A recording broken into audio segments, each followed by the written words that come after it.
In this video, I'll show you how to find IMEI number of lost or stolen Android phone with Google account.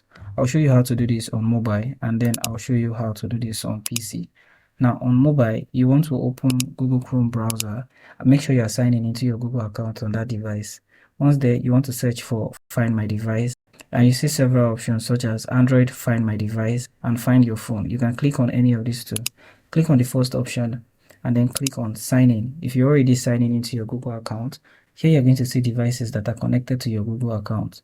Click on the device you'd like to check, and at the top right here, you're going to see the settings gear. Click on this option, and here you'll be able to see the IMEI number of that phone.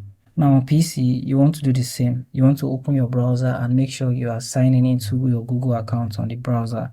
Once signed in on that browser, you want to search for Find My Device and then click on any of these two options. And here you want to click on the device you want to find is IMEI. Click on the settings gear on the device and you'll be able to see the IMEI number.